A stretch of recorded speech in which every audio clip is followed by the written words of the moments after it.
잠깐 기도드리는데요. 기도드리기 전에 지난번에 어느 한 형제님이 우리가 기도를 드릴 때 기도하는 그 모습을 이제 항상 기도할 때 눈을 감고 기도하니까 다른 분들이 기도하는 모습을 이렇게 볼 수가 없는데요. 이제 그날따라 뭔 일 때문에 이제 잠깐 앞에 나오셨다가 이제 들어가는 길에 이제 기도하는 모습을 봤는데 이제 기도하는 그 태도가 너무 조금 형님 보시기에 좀 안 좋았다는 그 말씀을 좀 하시더라고요. 우리가 하나님 앞에 기도를 드릴 때 정말 이렇게 정숙한 마음으로 또 올바른 어떤 그런 마음의 어떤 태도를 가지고 기도를 해야 되는데 다리를 꼬고 기도하는 분도 있고 기도하는데 뭐 그냥 이렇게 그 모습 자체가 굉장히 보기 안 좋게 이제 기도하는 모습들을 많이 봤다라는 그 말씀을 좀 하시더라고요. 우리가 기도할 때 이렇게 무릎을 꿇고 이렇게 겸손하게 하나님 앞에 기도하는 것이 옳은데 이제 교회에서는 무릎을 꿇을 수 있는 그런 위치는 아니지만요. 우리가 좀 마음을 좀 모아서 올바른 태도로 기도하는 그 모습이 그것이 바람직한 기도의 모습이라고 생각이 듭니다. 그렇게 기도를 해주시기를 부탁을 드립니다. 함께 기도하겠습니다.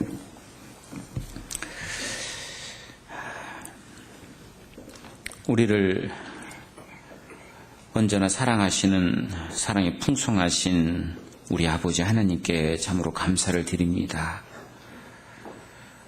하나님을 알지 못하고 죄 가운데에서 어둠 가운데에서 살아가던 저희를 이렇게 하나님께서 불러서 하나님의 자녀 삼아주시고 그리고 영원한 아름다운 천국 갈 수 있는 그 큰 사랑과 은혜를 베풀어 주셨습니다. 우리가 무엇으로 이 하나님의 은혜를 보답해야 될지 참으로 하나님의 그 은혜와 하나님의 그 사랑을 생각하면 감사만 드릴 뿐입니다. 우리 삶을 주님의 그 말씀을 쫓아서 더욱 주님께 충성하는 그런 삶으로 하나님께 영광 돌릴 수 있기를 아버지 하나님께 간구드립니다. 우리 삶을 늘 주님의 뜻 가운데서 인도해 주시고 항상 하나님을 기뻐하시는 그 일에만 우리 마음에 가 있을 수 있기를 원합니다.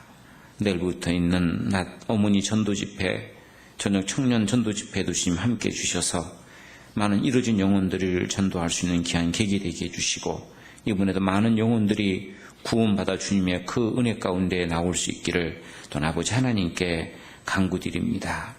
곳곳에서 주님의 그 귀한 복음의 말씀 또 은혜의 말씀이 증거되고 있으니 그곳에서도 주님 함께 해주시고 은혜 베풀어 주시고 또 멀리 해외에서 복음을 위해서 수고하시는 많은 선교사님들 또 그 가정들 주님께서 지켜주시고 보호해 주셔서 맡겨진 사명을 잘 감당할 수 있도록 주님께서 은혜로 채워주시옵소서. 오늘도 귀한 시간 허락해 주사오니 이 시간도 주님의 은혜 가운데서 우리 모두에게 유익한 시간 될 수 있도록 주 성령께서 함께해 주옵소서. 언제나 우리를 사랑하시는 우리 구주 예수 그리스도의 이름으로 기도드렸습니다. 아멘. 네, 성경 마태복음 13장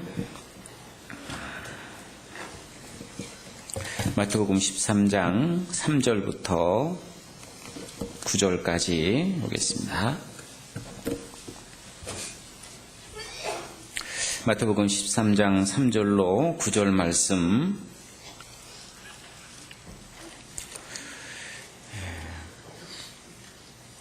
찾으셨으면은 천천히 이 말씀 같이 한번 읽도록 하겠습니다.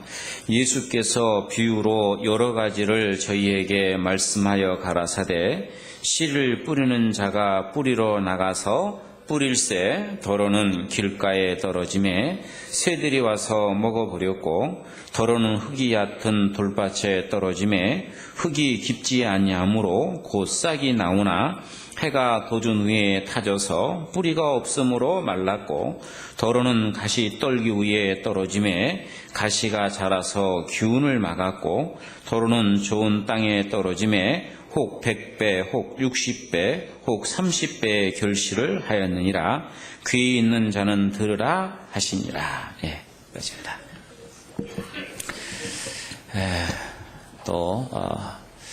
새로운 또 봄이 또 시작이 됐습니다. 봄을 영어로 스프링이라고 하잖아요.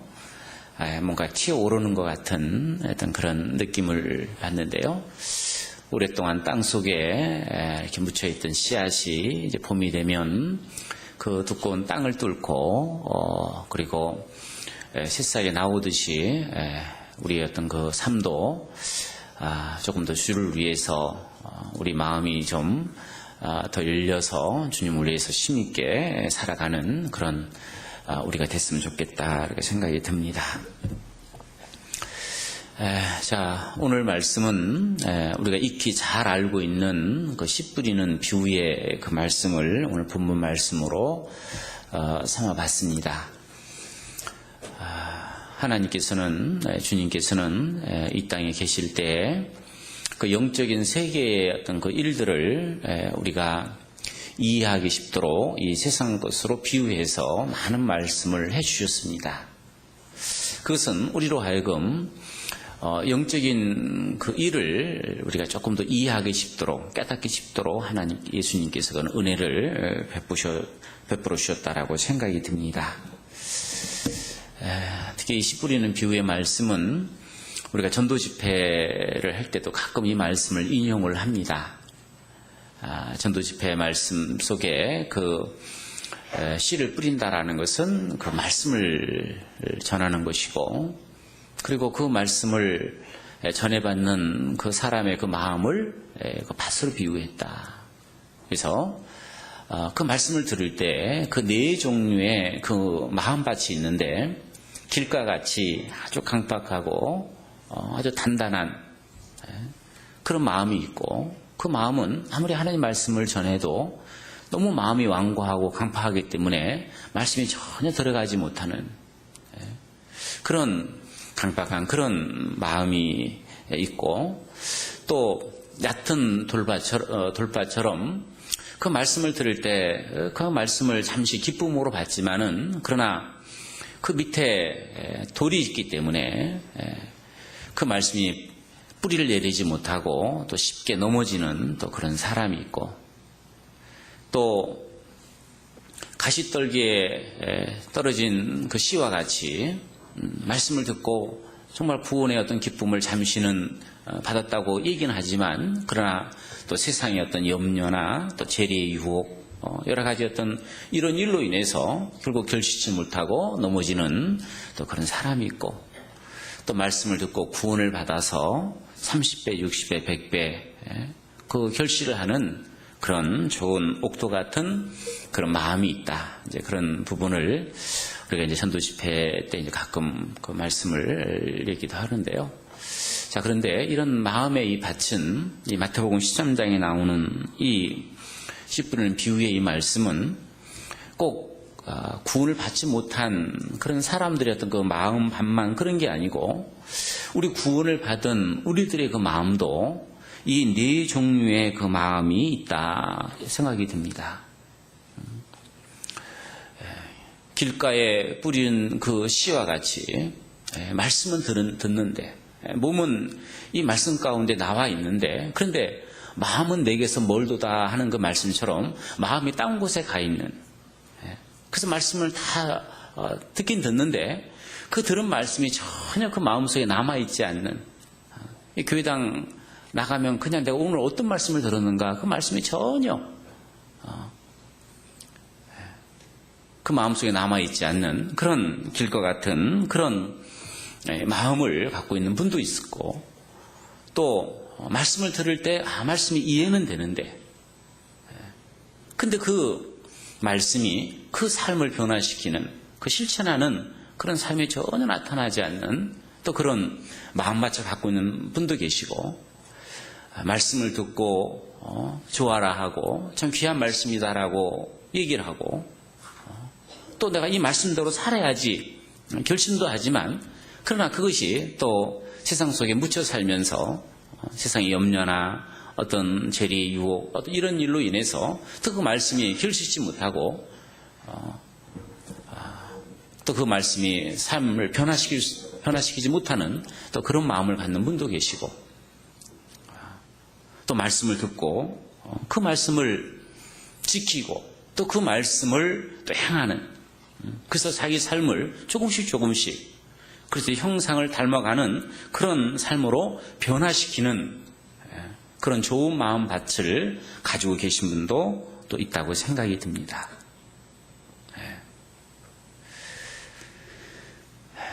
우리 마음은 정오와 같다라고 생각이 듭니다.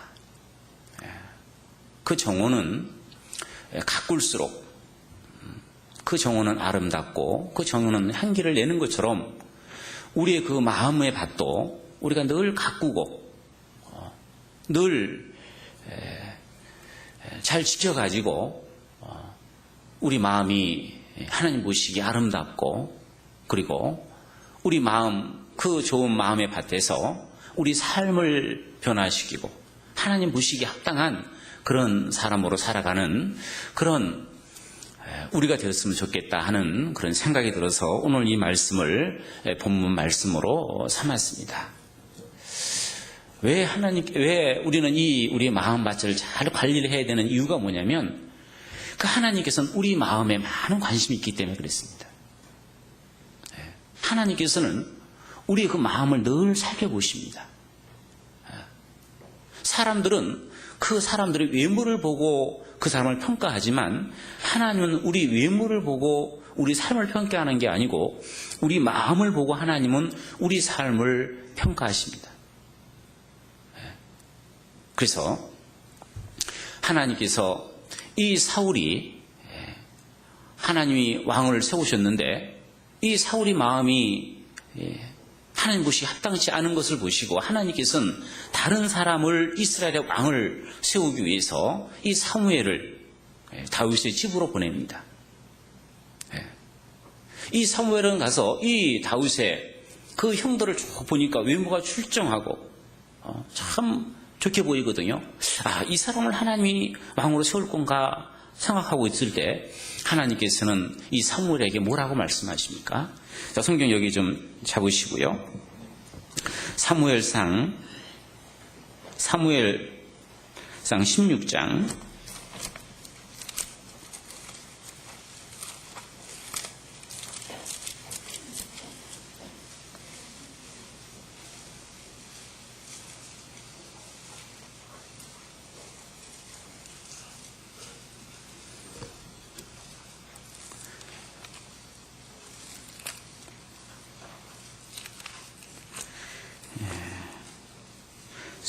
16장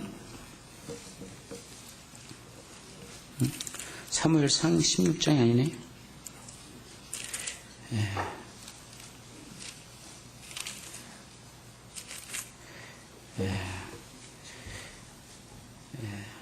사무엘상 7장입니까?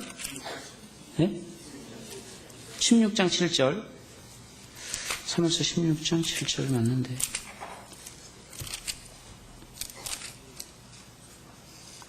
맞죠. 16장 7절이죠. 여호와께서 사무엘에게 이르시되 그 용모와 신장을 보지 말라. 내가 이미 그를 버렸노라. 나의 보는 것은 사람과 같지 아니하니 사람은 외모를 보거니와 나 여호와는 중심을 보시느니라. 자, 이 말씀에서 하나님께서는 외모를 보지 아니하시고 하나님은 중심을 보신다. 이 중심이 마음이잖아요. 하나님은 마음을 들여다보십니다. 그리고 하나님께서는 이 마음을 들여다보시니까 이 다윗의 그 마음이 하나님 보시기에 너무나 맞은 겁니다. 이 다윗은 나하고 마음이 합한 자라. 하나님이 그 생각하는 마음과 다윗의 그 마음이 일치가 된 겁니다. 그래서 하나님이 이 사울을 패하시고 다윗을 이스라엘의 왕을 세우십니다. 이 사울의 마음 속에는 불순종의 마음, 또 완악한 마음, 교만한 마음, 그 마음을 보시고 하나님이 이 사울을 왕에서 패하시고 하나님이 그 대신에 이 다윗을 왕으로 세우시는데 이 다윗 속에 있는 겸손한 마음, 온유한 마음, 순종의 마음, 무엇보다도 이 다윗에게는 그 긍휼히 여기는 마음, 다른 영혼을 긍휼히 여기는 불쌍히 여기는 그런 마음을 보시고 하나님께서는 다윗을 그 이스라엘의 왕을 세우십니다. 하나님은 늘 우리 마음을 지켜보고 계신다라는 겁니다.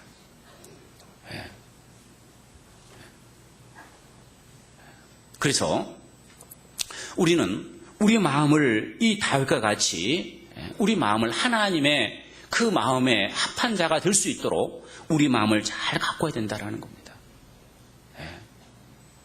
그래서 다윗을 하나님께서는 모든 그 이스라엘 왕들의 어떤 그 삶을 얘기를 할 때 그들의 마음이 다윗과 같지 않았더라.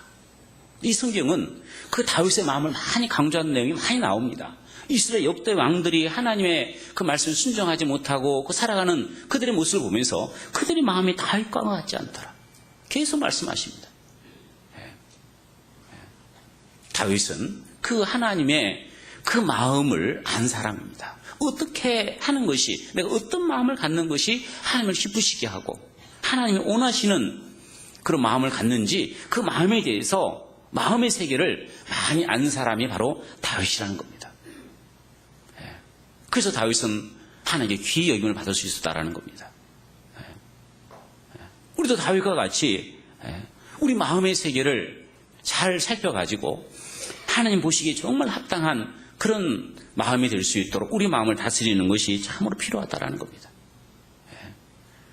다윗이 그 하나님의 마음, 그 마음을 가질 수 있도록 얼마나 많은 노력을 했고 또 그것을 얼마나 많은 강조를 하면서 살았는지 이 성경 곳곳에서 그 다윗의 마음을 살펴볼 수가 있어요.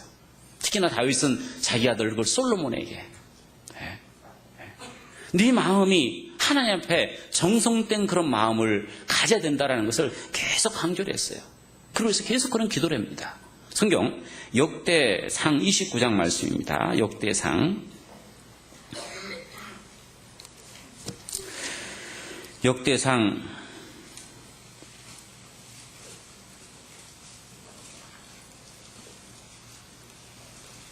29장 19절 말씀.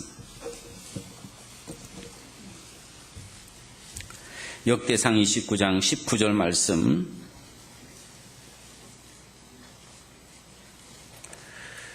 같이 한번 읽겠습니다. 또 내 아들 솔로몬에게 정성된 마음을 주사 주의 계명과 법도와 율례를 지켜 이 모든 일을 행하게 하시고 내가 위하여 예비한 곳으로 전을 건축하게 하옵소서. 하나님 앞에 기도하는 그 내용 속에 내 아들 솔로몬에게 정성된 마음을 주십시오. 정성된 마음, 하나님을 참으로 공경하는 마음, 하나님 마음을 헤아릴 수 있는 그런 정성된 마음을 달라고 이 다윗은 하나님께 기도하고 있습니다. 다윗은 마음의 세계를 알았던 사람입니다. 그런데 이 솔로몬은 이 하나님의 마음을 헤아릴 수 있는 지혜가 없었습니다. 그 많은 지혜를 갖고 있었지만 가장 중요한 하나님의 마음을 헤아릴 수 있는 그 마음을 갖고 있지 못했습니다. 그래서 그가 노년에 그 마음이 타락돼서 이방 그 여인들의 그 얘기를 듣고 그 솔로몬의 그 하나님의 성전에 이방 신을 섬기는 것을 허락을 했지 않습니까? 그걸 보시면서 하나님께서 얼마나 탄식하셨습니까? 이 솔로몬의 마음이 다윗의 마음과 같지 않았다라고 탄식을 하고 계십니다. 열왕기상 11장 한번 읽어보죠. 열왕기상 11장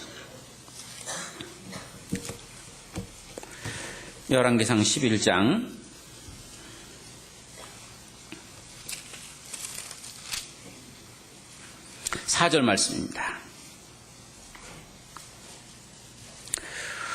솔로몬의 나이 늙었을 때 왕비들이 그 마음을 돌이켜 다른 신들을 좇게 하므로 왕의 마음이 그 붙인 다윗과 같지 아니하여 그 하나님 여호와 앞에 온전치 못하였으니 그랬죠. 이 솔로몬이 그 마음이 먼저 타락을 했잖아요. 그 마음을 지키지 못했잖아요. 그래서 이방신들을 끌어들이는 그런 죄를 졌어요. 하나님이 싫어하시는 죄죠. 그 마음이 그 다윗의 그 붙인 다윗의 마음과 같지 아니하였다. 하나님은 항상 우리의 마음을 살피고 계신다라는 거. 그래서 우리가 늘 생각해야 됩니다. 그래서 항상 우리 마음을 하나님 앞에 늘 내놓고 우리는 이렇게 기도해야 됩니다. 다윗의 기도 내용처럼 하나님이여 내 마음을 살피사 내게 무슨 악한 행위가 있나 보시고 나를 영원한 길로 인도하소서라고 하는 시편 139편에 나오는데 이 다윗의 기도 내용처럼 우리 마음을 늘 살펴야 됩니다. 마치 아침에 일어나면 거울로 우리 얼굴을 살피듯이 우리도 우리 마음을 하나님의 말씀인 이 거울을 통해서 항상 우리 마음을 살펴서 정말 내 마음이 하나님 보시기에 합당한 그런 마음을 갖고 있는지 항상 우리 마음을 들여다보고 살피는, 그래서 우리 마음을 잘 가꾸는 그런 마음이 필요하다라고 생각이 듭니다. 하나님은 우리 마음을 보시고 우리에게 복을 주시고 하나님께서 우리 마음을 보시고 우리를 하나님의 귀한 일꾼 삼으시고 우리에게 일을 맡기시는 겁니다. 그렇기 때문에 우리 마음을 늘 살펴서 이 옥토와 같은 이 좋은 마음, 그 마음을 가질 수 있도록 늘 자기 마음을 지키고 살피는 일에 우리는 게으르지 말아야 된다는 겁니다. 자, 그래서 다시 이제 마태복음 13장 말씀 다시 한번 돌아가 보겠습니다. 마태복음 13장.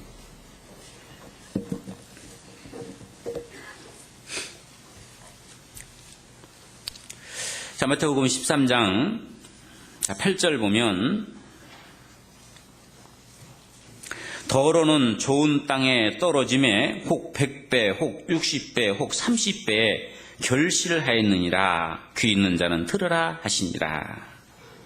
자, 그래서 하나님께서는 우리가 30배, 60배, 100배의 그 결실 맺기를 하나님은 원하십니다. 하나님께서는 우리를 구원해 주심은 우리로 하여금 우리 통해서 많은 열매를 얻기 위해서 우리를 구원해 주셨다고 말씀하십니다. 우리 삶을 통해서 하나님께 영광 돌리는 그런 삶을 바라보고 우리를 구원해 주셨는데, 그런 삶을 살기 위해서는 반드시 이 좋은 땅이 돼야만이 그런 결실이 있다는 거죠. 자, 그러면 우리가 그러면 어떤 삶을 살아갈 때 어떤 마음으로 살아가는 것이 그것이 그 좋은 땅이 되는 건가? 자, 좋은 땅이 되려면 어떻게 해야 되는 건가? 자, 이제 좋은 땅이 되는, 좋은 옥토가 되는, 좋은 마음밭이 되는, 자, 그 부분을 함께 살펴보는데요. 저기 좋은 이 밭이라고 하는, 이 좋은 마음이라고 하는 것은 어떤 마음인가 하는 그 부분을, 자, 이 성경보다는 누가복음 8장 말씀에 자, 어떤 마음이 좋은 마음인가라는 것을 말씀하고 계시는데요. 누가복음 8장 말씀을 먼저 보겠습니다. 8장 15절 말씀 보시면, 자, 좋은 땅이라는 것은 자, 어떤 마음 상태를 말씀하시는가 여기 나와 있죠. 누가복음 8장 15절 말씀, 좋은 땅에 있다라는 것은 착하고 좋은 마음으로 말씀을 듣고 지키어 인내로 결실하는 자니라 그랬습니다. 좋은 옥토는 어떤 마음 상태냐? 착하고 좋은 마음으로 말씀을 듣고 그 말씀을 듣는 거로 끝나는 게 아니고 지키고 인내해서 결실을 맺는 바로 그것이 바로 이 옥토 좋은 마음이라고 말씀하십니다. 그래서 우리 마음이 좋은 마음의 그 밭이 되어야 되는데, 자, 이 좋은 마음의 밭은 자, 몇 가지를 우리가 이것을 이제 밭으로 비유를 했으니까요. 우리 밭으로 생각을 해서 자, 어떤 땅이 그 좋은 땅인가 하는 것을 또 비유로 또 몇 가지 한번 살펴보도록 하겠습니다. 먼저 좋은 땅은 어떤 땅이 좋은 땅인가? 첫 번째, 좋은 땅은 수분이 적당히 함유된 땅이 좋은 땅이죠. 수분이 적당히 함유된 땅. 자, 이 사막에서는 우리가 농사를 지을 수 없습니다. 사막에 농사를 지을 수 없는 가장 중요한 이유가 뭡니까? 이 사막에 물이 없어요. 물기가 없어요. 습기가 없어요. 그렇기 때문에 아무리 씨를 뿌려봐야 자라지 못합니다. 좋은 땅이라는 것은 습기가 적당히 함유되는 땅이 좋은 땅이죠. 그래서 예레미야 17장 말씀을 한 절 보시면 예레미야 17장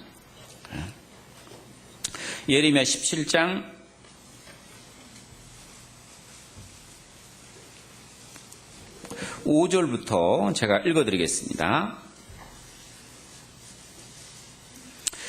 예레미야 17장 5절, 구약성경 1078페이지.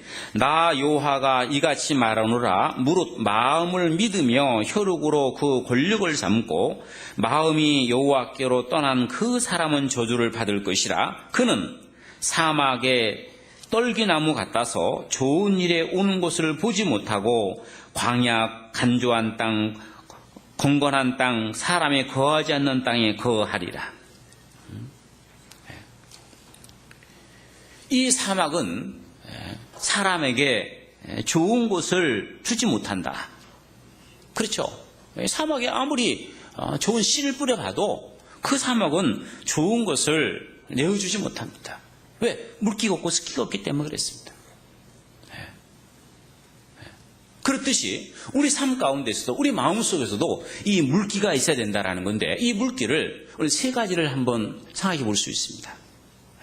어떤 물기가 있어야 되나? 첫 번째는 우리에게는 눈물이 있어야 된다는 겁니다. 구원받은 그리스도인들의 눈물이 있어야 된다는 겁니다.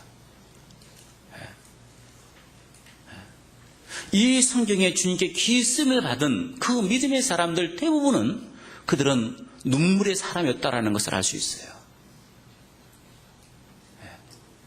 어느 분들은 눈물을 흘린다라는 것은 이것은 여인들이나 또 의지가 약한 사람들이나 흘리는 것이다 라고 눈물의 어떤 그 가치를 아주 낮게 평가하는 분이 계신데요. 그 사람은요, 하나님의 사랑을 모르는 사람이거나 아니면 눈물의 그 가치를 모르는 사람이라 할 수 있습니다.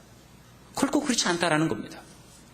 이 성경이 위대했던, 용맹했던 그런 사람들은 다 동일하게 그들은 하나님 앞에 많은 눈물을 흘리며 살았던 사람이라는 것을 이 성경을 공부해보면 알 수 있습니다. 구약시대에 가장 위대했던 다윗처럼 용맹한 사람이 어디 있습니까? 이 다윗도 자기 삶을 이 시편 내용 속에 기록한 이 시편을 읽어보면 거기에 얼마나 많은 다윗의 눈물이 들어있는가를 알 수 있어요. 시편 6편 말씀을 한 절 보죠. 시편 6편.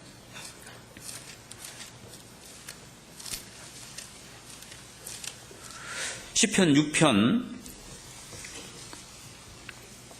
6절 말씀입니다. 시편 6편 6절 말씀. 내가 탄식함으로 곰빛하여 밤마다 눈물로 내 침상을 띄우며 내 유를 적시나이다. 내 눈이 근심으로 인하여 쇠하며 내 모든 대적을 인하여 어두웠나이다.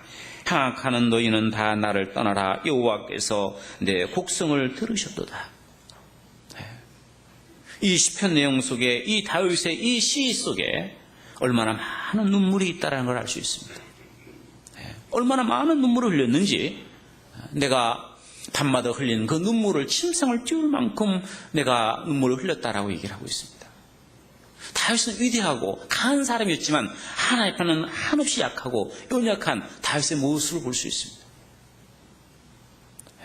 하나님께서 바로 이 모습이 바로 하나님 마음에 닿았던 겁니다. 다윗은 조금만 자기가 하나님 앞에 잘못된 죄가 있을 때 그 죄를 놓고 하나님 앞에 눈물로 통의 눈물을 흘렸습니다.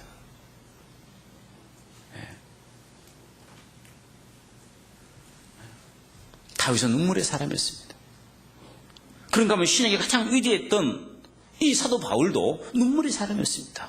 사도 바울이 그 살아왔던 삶이 기록된 사도행전을 쭉 읽어보셔요. 거기 얼마나 많은 그 바울의 눈물이 그 안에 담겨 있는지 알 수 있을 겁니다.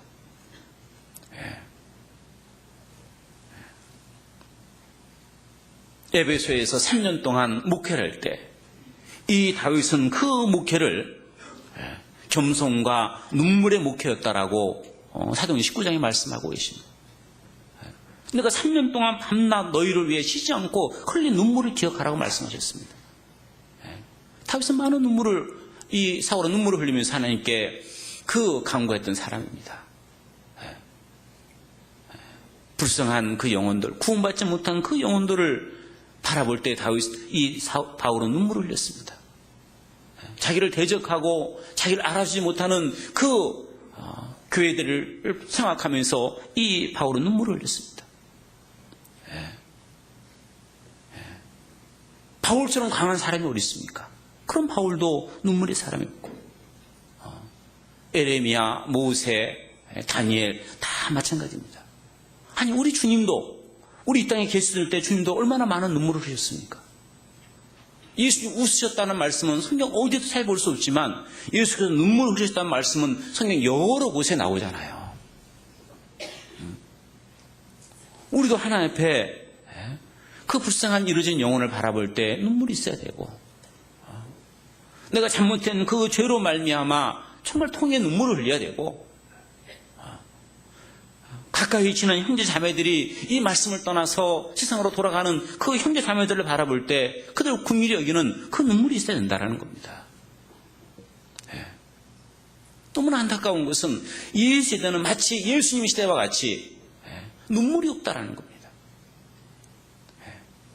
예수님께서 그 천국에 대한 그 말씀을 얘기를 해도 사람들이 기뻐할 줄 모르고, 지옥에 대한 그 말씀을 해도 그것 때문에 두려움의 눈물이 없고, 그래서 예수님께서 이런 비유로 말씀하셨잖아요. 마태복음 11장 말씀에, 마태복음 11장 15절 말씀, 마태복음 11장 15절 말씀, 귀 있는 자들은 들을지어다. 이 세대를 무엇으로 비유할꼬? 비유컨대 아이들이 장터에 앉아 제 동물을 불러 가로되 우리가 너희를 향하여 피를 불어도 너희가 춤추지 않고 우리가 애곡하여도 너희가 가슴을 치지 아니하였다 함과 같도다. 피 물으면 같이 기뻐하고 함께 춤을 춰야 되는데 그것도 무관심하고, 우리가 애곡을 하여도 너희가 가슴을 치지 않았다, 울지 않는다는 겁니다. 자, 이 세대는 마음이 강팍한 시대입니다. 자, 이 복음을 전하다 보면은요, 참 요즘 사람은 너무 마음에 완고하고 강팍한 걸 알 수 있어요. 저희가 이쪽에 그 말씀을 구원받고 말씀을 전하고 그 마지막 심판에 대해서, 그 천국과 지옥에 대해서 얘기하면 그 말씀 앞에 두려워하고 어찌면 내가 구원을 받을까 하는 그런 마음이 있는데, 이게 갈수록 사람들의 마음이 정말 더 완고해지는 것 같아요. 지금은 우리 이 전도 집회 그 내용이 그 옛날보다 더 풍성하고, 그 내용은 더 옛날보다 많고, 많은 자료를 통해서 그 말씀을 전해도요, 사람들이 너무너무 완고합니다. 그것은 이 세상 사람뿐만 아니고 우리 구원받은 우리들의 그 마음도 점점 마음이 무뎌져 가고 있다는 겁니다. 정말 불쌍한 그 이뤄진 영혼들을 위해서 정말 그 영혼을 구원받게 해달라고 간절히 흘리는 그 눈물을, 그런 간증을 참 보기가 어렵다는 겁니다. 우리 안에 눈물이 있어야 됩니다.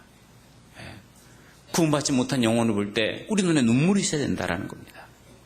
그게 바로 좋은 땅입니다. 또 우리 삶 속에 또 땀이 있어야 됩니다.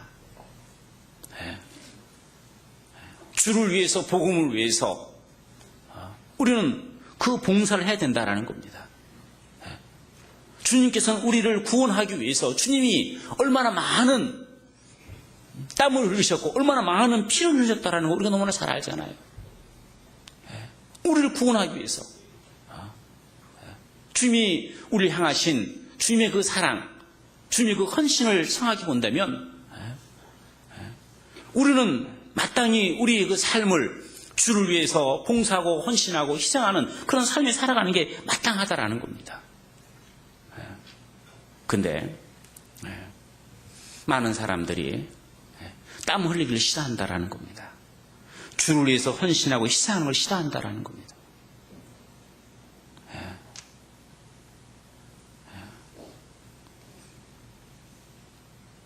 마태복음 25장에 예수님께서 악하고 이 게으른 종이라 책망받은 그 사람은 어떤 사람이었습니까? 그 달란트를 맡겼는데 그 달란트를 땅속에 수건에 싸가지고 묻어버렸다 그랬잖아요. 수건으로 묻어버렸다는 것은 주를 위해서 땀 흘리지 않겠다. 이 수건으로 땀을 하는데 그 땀을 난 안 흘리겠다는 거잖아요. 너무나 안타까운 것은 이 시대에 많은 사람들이 천국 가기를 원하지만 그러나 주님 위해서 수고하기는 원치 않는다라는 겁니다. 이 시대에 가장 많은 사람들이 이 광야를 거치지 않고 곧바로 그냥 가나안 땅으로 들어가기를 원한다라는 겁니다. 여러분, 가나안 땅을 거치지 않고 곧바로 광야를 거치지 않고 곧바로 가나안 땅에 들어갈 수 없어요. 반드시 가나안 땅에 들어가려면 반드시 광야를 거쳐야 되는 것처럼 우리가 하나님의 나라에 들어가려면 반드시 환난을 겪어야 할 것이라 말씀하십니다. 정말 구원만 받았다고 하고 정말 삶에 전혀 변화가 없는 분들은요, 정말 자기 어떤 그 구원관에 대해서 다시 한번 돌아보는 것도 필요하다고 생각합니다.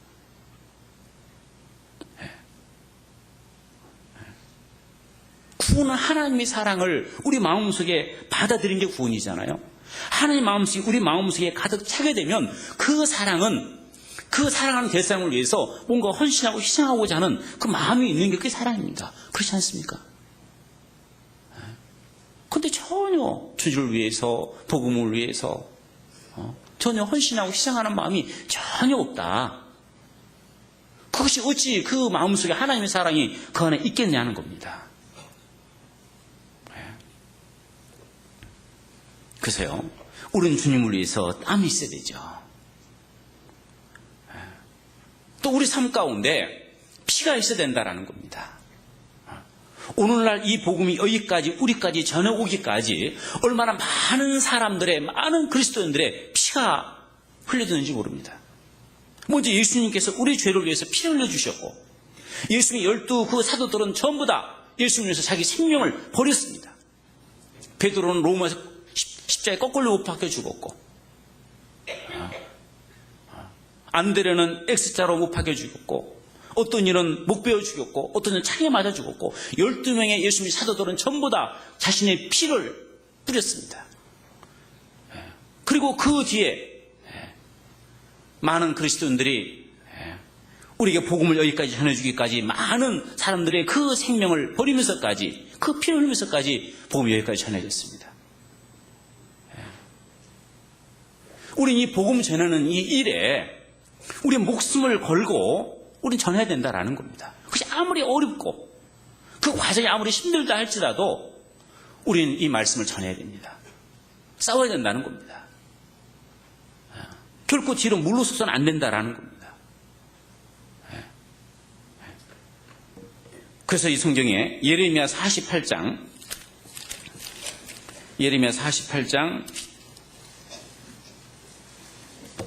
10절 말씀입니다. 예레미야 48장 10절.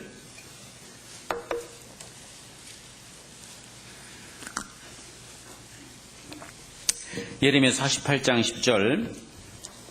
구약성경 1128페이지입니다. 여호와의 일을 태만히 하는 자는 저주를 받을 것이라. 자기 칼을 금하여 피를 흘리지 아니하는 자도 저주를 당할 것이라. 여호와의 일을 태만히 하는 자는 저주받는다. 자기 칼을 금하여 피를 흘리지 아니하는 자도 저주받는다. 이 얼마나 무서운 말씀입니까? 주를 위해서 희생하기 싫어하는, 이 복음 전하기를 싫어하는 이 삶은 하나님의 저주받은 삶이다라 말씀하시잖아요.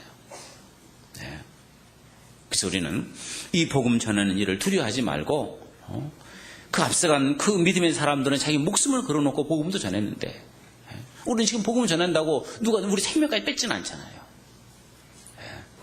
그래서 우리는 이 복음 전하는 일에 게으르지 않고 담대히 말씀을 전하는 그런 모습이 하나님 보시기에 좋은 마음이고 좋은 땅이라는 겁니다. 자, 그리고 또 두 번째, 자, 좋은 마음 밭은 어떤 밭입니까? 좋은 밭은 배수가 잘 되는 밭이죠. 이 좋은 이 밭은요, 이 물이 들어오고 나가고 하는 이것이 아주 배수가 잘 돼야만이 거기에 식물이 쑥쑥 자라죠. 들어오기는 하는데 나가는 데가 없으면요, 물이 갇혀져 있으면, 물이 고여 있으면 거기 식물은 썩습니다. 여기 지금 이 화분이 있는데요, 이 화분 밑에 보면은요, 거기 구멍이 뚫려 있습니다. 물이 들어오고 물이 빠져나갈 수 있도록 구멍을 뚫어놓은 겁니다, 화분에. 계속 고요만 있으면은요, 반드시 썩습니다. 즉, 구원받은 그리스도인들은 하나님 보시는 그 좋은 그 마음은 우리가 받은 것을 베풀어야 된다라는 거죠. 구원받기 전에는 전부 다 그냥 내 것이고 나만을 위해서 내가 살아왔다고 한다면 구원받고 난 이후부터는 우리는 그때부터는 베푸는 삶을 살아야 된다는 겁니다.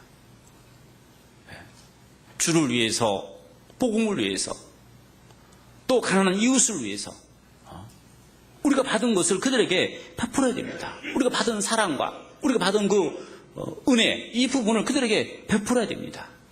내가 가지고 있는 내 모든 것들, 그것이 내 재능이 됐든 내 물질이 됐든 내 시간이 됐든 그것을 이제는 나만을 위해서가 아니고 남을 위해서 베푸는 삶을 살아가야 된다는 겁니다. 그걸 베풀어 줘야 되는 겁니다.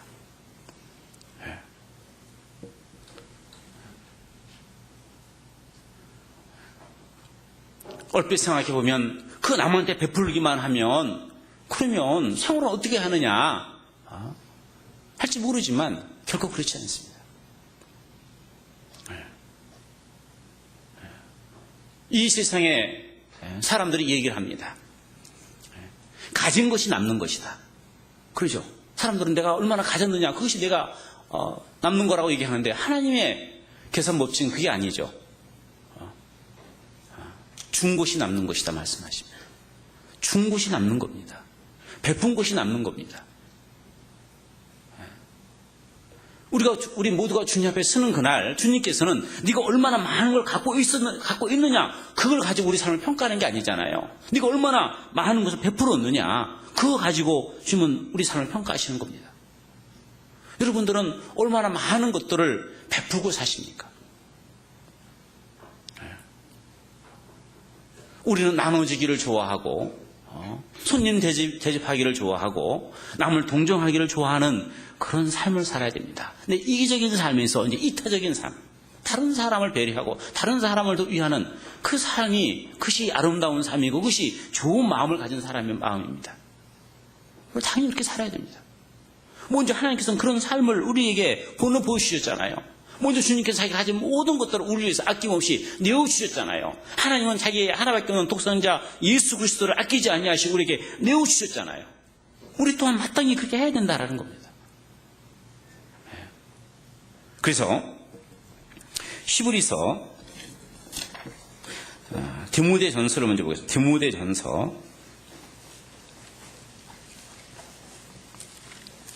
디모데전서 6장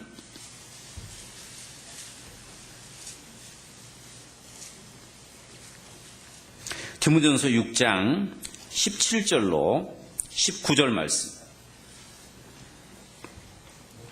디모데전서 6장 17절로 19절 말씀 같이 한번 읽겠습니다. 네가 이 세대를 부한 자들을 명하여 마음을 높이지 말고 정함이 없는 재물에 소망을 두지 말고 오직 우리에게 모든 것을 후히 주사 누리게 하시고 하나님께 두며 선한 일을 행하고 선한 사업에 부하고 나눠주기를 좋아하며 동정하는 자가 되게 하라.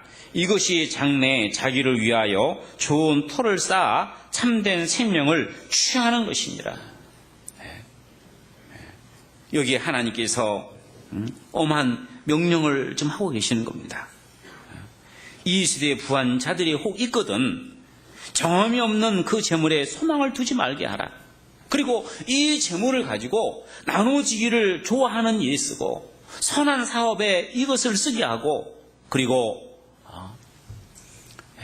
어려운 사람을 동정하는 그 일에 이것을 쓰게 하라는 겁니다. 이것은 그로 하여금 장래에 하나님 앞에 좋은 것을 얻게 하기 위해서 그렇다는 겁니다. 우리가 물질적으로 좀 여유가 있다고 한다면요, 그것을 그냥 다 움켜쥐고 하려고 하지 말고 그걸 좀 100% 좀 살아라는 겁니다. 여러분, 내가 가진 물질은 내 게 아닙니다. 내가 가지고 있는 모든 것들은 전부 다 주님의 것입니다. 내가 가지고 있는 그 모든 것들 나는 잠시 그걸 관리하는 청지기입니다. 청지기. 그건 내 재물이 아닌 거예요. 그걸 가지고 어렵고 가난한 이웃을 위해서 또 주님의 그 복음을 위해서 그 물질을 쓰는 것은요, 그건 귀한 거고 그것은 결국 자기 장래, 자기 주님 앞에 쓰는 날 그 영원한 하나님의 나라에서 받을 그 영광과 직결되어 있는 겁니다. 너무 자기 자신만을 위해서 자기 가족만을 위해서 그것을 다 움켜쥐고 살아가는 삶은 그건 하나님 마땅치 않은 삶입니다. 인색한 삶을 살아서는 안 된다라는 겁니다. 다윗은 하나님 앞에 그 성전을 건축하는 그 일을 앞두고 다윗은 자기가 가진 모든 재물을 다 거기에 내어놨습니다. 우리는 흔히 세상에서 가장 그 부유한 사람이 솔로몬이라고 얘기를 하는데요, 솔로몬이 아닙니다. 사실은 다윗이었습니다. 기네스북에 다윗은 세계에서 가장 많은 금을 가지고 있는 사람이라는 것이 그 기네스북에 지금도 그게 기록되어 있대요. 이 솔로몬은 34만 통이라는 엄청난 금을 가지고 있어요. 34만 통. 요즘에 금 한 돈에 얼마입니까? 엄청 비싸죠. 34만 톤의 그 금을 가지고 있던 사람이 솔로몬이에요. 이 솔로몬은 자기가 가지고 있는 그 모든 물질을 하나님의 성전을 건축하는 그 일에 그걸 모든 걸 다 투자했습니다. 그리고 하나님 앞에 기도하기를, 하나님, 저는 제 것을 제가 하나님께 드린 게 아니고 하나님의 것을 하나님께 돌렸을 뿐입니다. 이렇게 말합니다. 내 게 아니었다라는 거죠. 하나님의 것인데 하나님의 것을 그냥 돌린 거라는 겁니다. 우리 구원받은 그리스도인들은요, 너무 인색한 삶을 살아면 안 됩니다. 하나님 앞에 드린 삶, 가난한 이웃을 위해서 베푼 삶, 그것만이 하나님 앞에 남는 거예요. 그런 삶을 살아갈 때 하나님은 더 좋은 곳으로 채워주십니다. 우리가 남을 위해서 이렇게 도움을 주고 베풀고 하면 어려워질 것 같지만요, 결코 그렇지 않습니다. 잠언 11장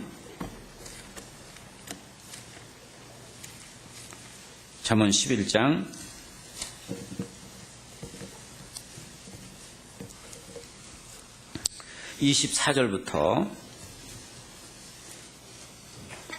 잠언 11장 24절부터 25절 말씀. 흩어 구제하여도 더욱 부하게 되는 일이 있나니 과도히 아껴도 가난하게 될 뿐이니라.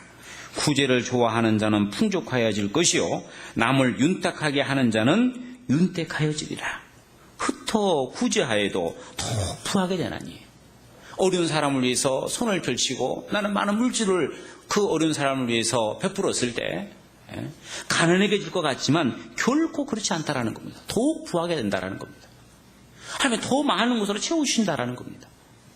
많이 아끼고 깍쟁이 노릇하고 그렇게 하면은 잘 살 것 같지만 더욱 가난해질 뿐이라고 그랬습니다. 이번에 우리 교육관 건축을 하는 데 있어서 많은 형제 자매들의 많은 헌신이 있었습니다. 그분들이 이번에 마음을 모아주기 위해서 함께 헌금하신 그 부분을 보면은요, 정말 어려운 가운데서 이분이 이렇게 헌금하고 어떻게 생활을 꾸려나갈 수 있을까 하는 그런 염려가 들 정도로 그 어려운 가운데서도 그 많은 물질로 함께 마음을 모아주신 분을 볼 때 저는 하나님 틀림없이 이분의 더 많은 은혜와 축복을 갚아주신다고 믿습니다. 예수님께서 주라, 그러면 내가 후히 되어 흔들고 넘치도록 내가 채워준다 약속하시잖아요. 하나님은 거짓말하지 않습니다. 그래서 우리가 그 베푸는 삶, 그걸 아주 습관화들이는 게 좋습니다. 지금 우리는 잘 모릅니다. 내가 주를 위해서, 내가 가난한 이웃을 위해서 베푸는 그 삶에 대해서 어떤 하나님의 영광으로 갚아줄지 우리는 잘 모릅니다. 그러나 주님 앞에 쓰는 그날, 그때 드러날 겁니다. 우리가 상상할 수 없는 더 많은 것들로 하나님은 채워주실 겁니다. 그래서 우리는 베푸는 일에, 동정하는 일에, 손을 펼치는 일에 우리는 인색하지 말아야 됩니다. 마치 그 샘물은요, 계속 떠서 퍼내주면 퍼내줄수록 더 깨끗하고 더 좋은 물이 더 많이 나옵니다. 그런 것처럼 우리가 가지고 있는 것을 남을 위해서, 어려운 이웃을 위해서, 복음을 위해서 그 베푸는 삶, 거기에 더 많은 하나님의 축복이 있다는 거, 우리는 그것을 늘 마음속에 담고 살아야 된다고 생각합니다. 그런 삶이 바로 좋은 밭입니다. 좋은 마음입니다. 자, 그리고 또 이 좋은 밭이 되기 위해서는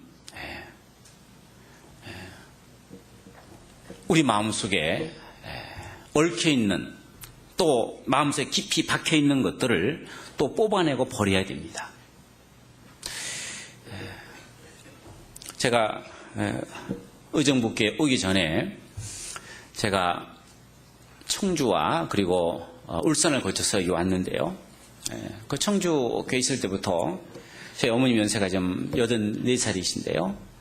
청주 때부터 이제 이렇게 집에 있기 좀 심심하시니까 이렇게 좀 밖에 다니시면서 이렇게 노는 땅, 이런 땅을 이제 개간을 해가지고 거기서 이제 뭐 상추도 심고 뭐 파도 심고 뭐 이렇게 좀 그 일을 하셨는데요. 처음에 제가 말렸어요. 근데 이제 가만히 생각해 보니까 그래도 뭔가 좀 하시는 게 좀 건강에 좋을 것 같다 해서 그냥 하시기 그냥 뒀는데요. 그 어머님이 이제 그 밭을 개간하는 데를 가보면은요, 아침부터 저녁까지 계속 밭을 이렇게 거기서 이렇게 호미로 이렇게 일구는 모습을 봅니다. 그래서 거기서 뭐 쇳조각도 끄집어내고 뭐 유리병도 끄집어내고 뭐 잡초도 끄집어내고 가시는 불도 뽑아내고 뭐 그런 모습을 봅니다. 그걸 다 걷어내야 됩니다. 그리고 거기다 씨를 뿌리잖아요. 자, 그런 것처럼 자, 우리 마음도 이 좋은 마음밭이 되기 위해서는 우리 마음속에 얽혀있는, 우리 마음속에 들어있는 것들을, 안 좋은 것들을 먼저 뽑아내 제거해야 된다는 겁니다. 우리 마음속에는 그 다른 사람을 아프게 하는 그 유리병과 같은 그런 날카로운 그 마음도 있고요. 우리 마음속에는 남을 이해하지 못하는 나만의 어떤 그 아집과 고집으로 가득 차 있는 그 단단한 그런 바위 같은 그런 마음도 우리 마음속에 있습니다. 우리 마음속에는 부정적인 어떤 그런 생각들, 늘 마음속에 그 어떤 일에 대해서 불평과 불만을 품고자 하는 그런 부정적인 그런 마음도 우리 마음속에 있습니다. 우리 마음속에는 늘 모든 것을 어둡게 보는 그런 마음도 있고, 우리 마음속에는 그 욕심도 있고, 우리 마음속에는 시기도 있고, 우리 마음속에는 다른 사람을 원망하고 다른 사람을 용서하지 못하는 그런 마음, 음란한 마음, 속이는 마음, 그 주님 보실 때 합당치 않은 그런 많은 그 마음들이 우리 마음속에 들어있다는 겁니다. 이 마음을 가지고 있는 상태에서는 우리가 어떤 결실을 기대하기 어렵다는 겁니다. 먼저 이것을 뽑아내고 이것을 버려야 된다는 겁니다. 그래야만이 좋은 밭이 될 수 있어요. 그래야만이 하나님이 그에게 복을 줄 수 있고 하나님 우리 기도를 들을 수 있고 우리가 하고자 하는 것에 하나님이 축복을 줄 수 있는 겁니다. 그래서 욥기서 22장 말씀입니다. 욥기서 22장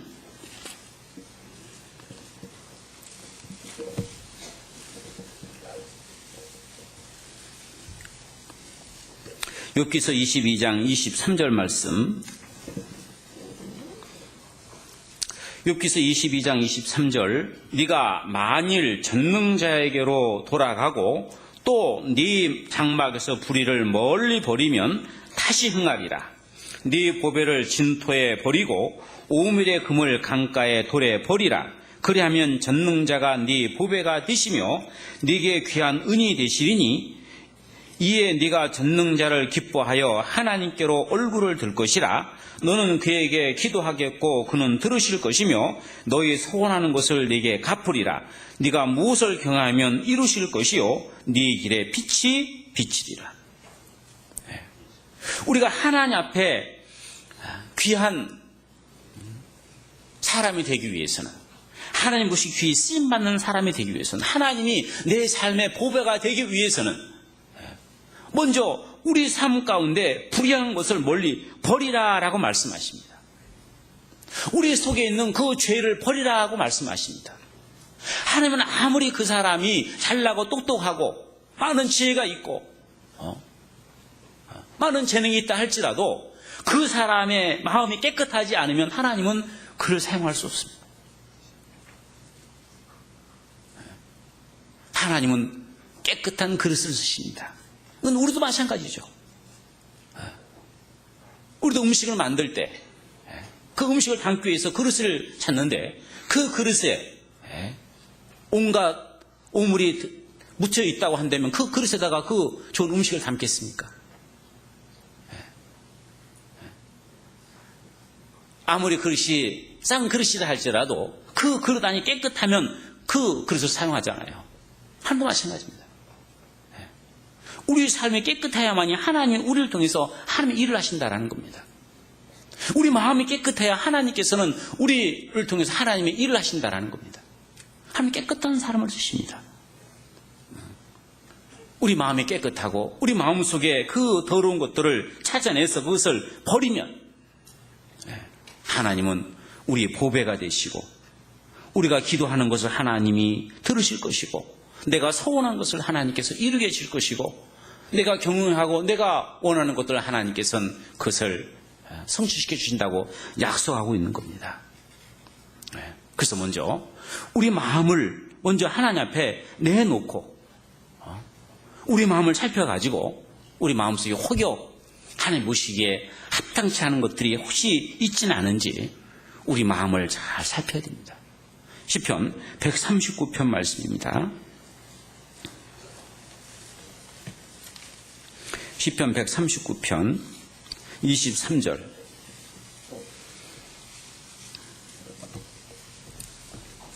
시편 139편 23절 24절입니다.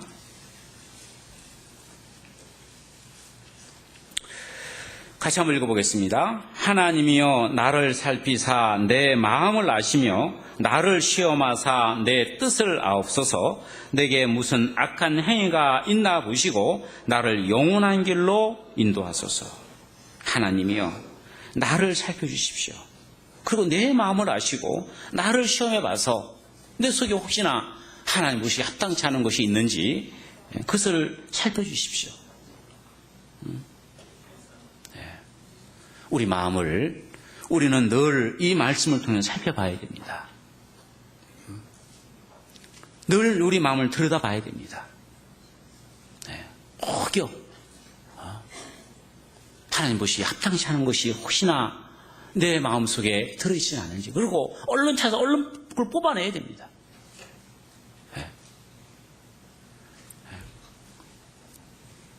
이 밭은요, 어떤 안 좋은 곳이 떨어지잖아요.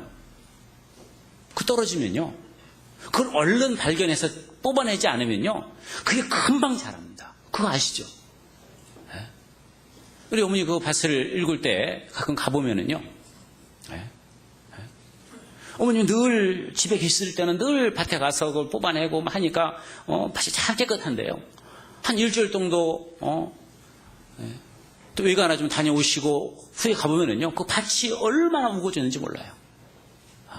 아주 짧은 기간인데 우리에게 유익한 사람에게 유용한 그런 것들은요, 참 자라는 게 얼마나 더딘지 몰라요. 채소라든지 이런 것들은요, 굉장히 더디게 자라는데 이 잡초라든지 이런 가시농물 이런 것들은요, 금방 막 수수쑥 자랍니다. 그걸 그냥 버려놔두면은요, 조금 있으면요, 그거 뽑으려면요, 꽃게 갖다 패야 돼. 꽃게 가지고 뿌리가 얼마나 깊이 박히는지. 우리 마음 속에 있는 죄도 마찬가지입니다. 그 죄를 빨리빨리 발견해서 빨리빨리 제거하지 않으면 그 죄를 방치해두면 우리 마음속에서 깊이 뿌리를 내린다는 겁니다. 그때서 그걸 뽑아내려면 얼마나 힘든지 모른다는 거예요. 그래서 우리는 늘 우리 마음을 살펴야 됩니다. 마치 밭을 돌보는 그 농부의 마음처럼 우리 마음밭을 늘 살펴야 된다는 거예요. 조금이라는 것도 잘못된 것, 합당치 못한 거 있으면 얼른 찾아가서 얼른 뽑아내면 그거 쉬운 거 처음 뽑을 때는요. 그래서 이 좋은 마음밭은 그런 부정적이고 악한 그것을 다 버려있는 그런 것이 없는 그 마음이, 그것이 좋은 마음밭입니다. 그리고 자, 이것을 다 뽑아내고 소지한 것으로 끝나면 안 되죠. 거기에다가 좋은 것들로 채워야 되죠. 제가 청주에서 이제 교회당을 건축을 하고요. 제가 소나무를 좋아해가지고 이 소나무를 그 농업고등학교에서 아주 싸게 아주 좋은 소나무들을요, 한 20그루 정도를 좋은 소나무들을 싸게 좀 사가지고 이제 교회당 주변에 이렇게 좀 심어놨습니다. 근데 보니까 이게 뭐 전화 관심이 있지 별로 관심이 없는 거예요, 형제자매들이. 그래서 이제 형제님 한 분, 신앙생활을 이렇게 제대로 잘 못하시는 분이에요. 계속 주일만 이렇게 왔다 갔다 하시는 분인데 그 형제님한테 특별히 부탁을 했어요. 형제님에게 이 나무를 관리할 수 있는 책임자로 제가 임명을 하니까 이 나무 좀 잘 좀 관리해달라고 부탁을 드렸어요. 이 형제님이요, 그 굉장히 자기 마음에 맞았던 모양이죠. 이 형제님이 얼마나 그 나무에 정성을 들이는지 몰라요. 한 번은 교회당 들어가는데요, 닭똥 냄새가 진동을 하는 겁니다. 웬일인가 가보니까요, 전부 다 나무마다 그 닭똥을 갖다가 막 다 그냥 막 하늘없이 갖다가 노는 겁니다. 그래서 불러가지고, 형제님, 이게 이 닭똥 냄새 이렇게 많이 나면 어떡합니까? 그랬더니, 목사님 모르셔서 그러는데요, 이 닭똥에는 TV가 최고입니다. 그래서 아주 어렵게 제가 구해왔다는 거예요. 그래도 그렇지, 교회인데, 이 닭똥 냄새가 나서 되겠습니까? 다른 거 넣었으면 좋겠습니다. 그랬더니, 또 한 날 가니까 이제 한약 냄새가 또 신동을 합니다.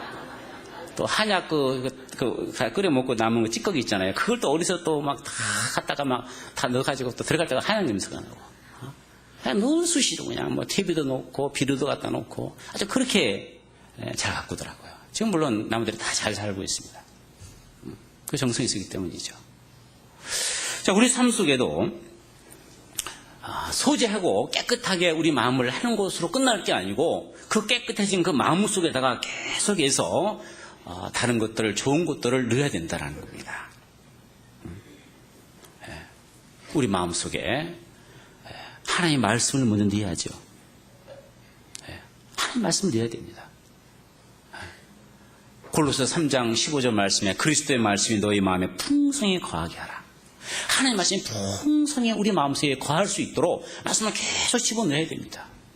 그 사람이 어떤 사람이냐라는 걸 보려면은요, 그 마음에 뭐가 담고 있느냐 보면 알 수 있어요. 그렇잖아요? 그 마음이 뭘 담고 있느냐에 따라서 그 사람이 어떤 사람인가 평가가 되는 거죠. 네. 어떤 부동산 열심히 하시는 집사님 계신데요. 이 집사님한테 한 번은 목사님께서 찬송 인도를 시켰는데 이 집사님 나오셔가지고 하시는 그 말씀이, 그러면 지금부터 찬송가 100일동 부르겠습니다. 맨날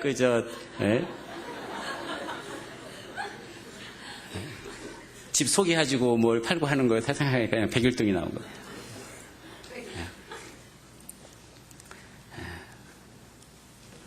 우리 마음속에 무엇을 담고 있느냐에 따라서 그 사람 위인이, 잠언에 보면 그 말씀이잖아요. 그 마음이 어떠한지 그 위인이 그러하다 그랬잖아요. 그 마음에 뭘 담고 있느냐. 우리 구원받은 그리스도는 우리 마음속에 그 말씀이 계속 우리 마음에 담겨 있어야 됩니다. 그 말씀을 담겨 있기 위해서는요, 계속 말씀을 드려야 돼요. 우리가 왜 자꾸 이 교제를 강조하고, 왜 주일뿐만 아니고 수요일도 나오고 각종 모임도 나가고 계속 그렇게 하라고 하는 이유가 뭐냐? 계속 말씀을 들어야만이, 그리고 들은 그 말씀이 내 마음속에 새겨져야만이 우리 마음이 하나님 보실 때 좋은 마음 될 수 있기 때문에 그래요. 우리 마음은요, 너무 간사해서 우리 마음속에 하나님의 말씀이 없으면요, 금방 세상으로 달려가요. 그거 느끼지 않습니까? 아무리 신앙이 아주 신실한 분들도요, 한 몇 달 동안 해외에 나가가지고 말씀 공급받지 않고 살다가 오시면은요, 전혀 딴 사람이 됩니다. 정말 그렇습니다. 말씀의 공급을 받지 않으면은요, 금방 그 마음이 황폐해버리고 그 마음이 하나님과 떠나버려요. 그거 참 이상해요. 그렇기 때문에 우리는 계속 말씀을 또 듣고 계속 그런 이유가 뭡니까? 그 말씀이 아니 마음속에 깊이 새겨질 수 있도록 그러는 거예요. 그래서요, 성경 출애굽기 17장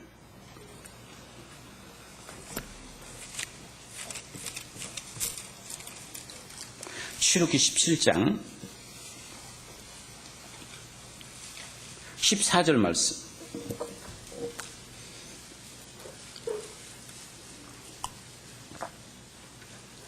출애굽기 17장 14절 말씀. 여호와께서 모세에게 이르시되 이것을 책에 기록하여 기념하게 하고 여호수아의 귀에 위로 들리라. 내가 아말렉을 도말하여 천하에서 기억함이 없게 하리라.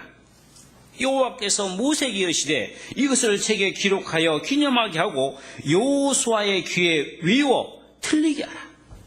귀가 그냥 딱정이가 지도록 계속 그것을 말씀을 전하라는 겁니다. 아말렉을 쳐서 진멸하라는 이 말씀을 계속 그 귀에 딱정이가 안을 정도로 계속 들리게 하라는 겁니다. 그 잊어먹지 않도록 그 마음판에 깊이 새기게 하라는 겁니다. 여러분, 우리 마음속에 하나님의 말씀이 깊이 새겨지려면요, 한 번 듣고는 잘 안 새겨져요. 그러니까 계속 들어야 되는 겁니다. 마음판에 새겨질 때까지. 그러기 위해서는 계속 말씀 가운데 나와야 되는 거예요. 제가 늘 말씀을 드리지만요, 주일 말씀만 듣고는 신앙생활을 올바로 해나갈 수가 없어요. 반드시 주일 말씀을 드려야 된다. 주일 말씀은